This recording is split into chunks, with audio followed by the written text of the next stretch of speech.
What's up? Welcome into your daily Buckeye Blitz for a Saturday, March 25th, 2023. I'm your host, Joe from the Buckeye Cast. I wrote 24 in my notes for some reason because I'm a moron. Anyways, what's going on? Today's big Buckeye scrimmage. Hope we get some good video and audio from that. Want to hopefully crank out an instant reaction show. But quick housekeeping note, any interest in a meetup? Any podcast listeners that like the show, want to meet Jeff and Sean? YouTube subscribers, we'll be doing giveaways. We'll have swag, free drinks, food, all that stuff. So think about if you're interested, number one. Number two, what time of year? I'm thinking before the season gets rolling, like in August. And then what area, like what part of Columbus, what places in Columbus do you like? So let me know what you guys think. I appreciate it. Hit me in the comments or DM me through Twitter or email me, joe@thebuckeyecast.com. All right, we're going to talk O-line, reloading, not rebuilding. Justin Frye and the O-lineman met with the media on Thursday, and Fry talked about multiple guys here, a lot of the guys that are pegged as starters or at least competing for starting jobs. But he did have some overarching general comments about the O-line. He said you can't timestamp finding starters on the O-line, so you can't set a timeline to it. The expectation for these guys right now is to embrace practice.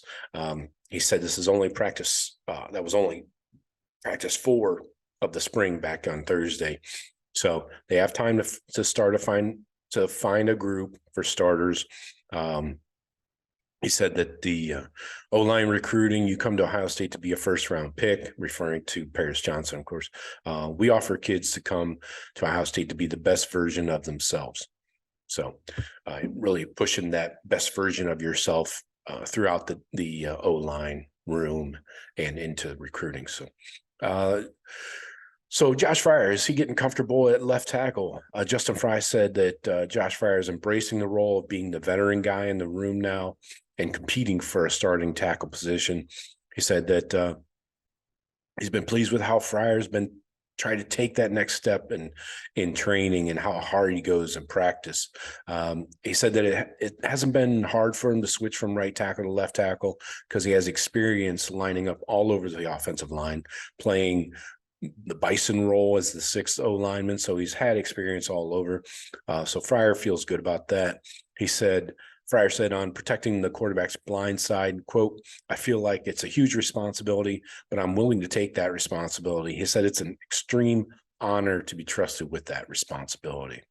Fryar also said that his first 3 years at Ohio State have been rough. He had the COVID year in 2020, a shortened, weird, practice schedule and everything. Tore his ACL in 2021. A lot of people don't know that. He was waiting his turn all of last year. He was kind of the swing man at times. He believes he grew up a lot last year, though, and said that having to wait for his chance to start has made him a lot more hungry. So I like that little self-motivation. He's chomping at the bit. On Carson Hinzman,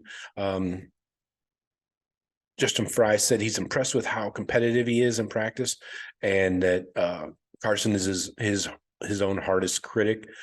He's getting extra film study all the time.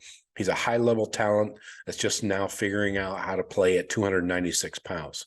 So they put this weight on him, and now he's learning how to move it. The spring is where most of the growth will happen, Carson Hinzman said.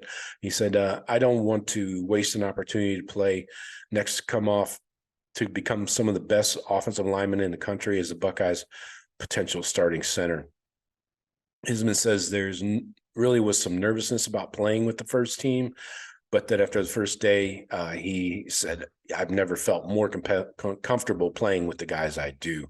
Hinzman said he's leaning heavily on the rest of the O-line and isn't worrying about trying to be a superstar at this time. Hinzman calls Victor Cutler a great competitor and said he's played a lot more football than I have. Yeah. He also said that Vic Cutler transferring to Ohio State gave him an extra drive to work harder and try and earn that starting center spot. So that's what you do when you bring in depth pieces. You know, you need somebody to push that guy in front of you. On Tegra Tshabola, lost his black stripe. He said that Frye said he's happy with what he's doing, unhappy about 2 or 3 plays in Thursday's practice because he didn't block the right defender. But Frye said that Tegra's attitude is great and he has a passion for being the best version of himself. Again, that mantra of being the best version of yourself.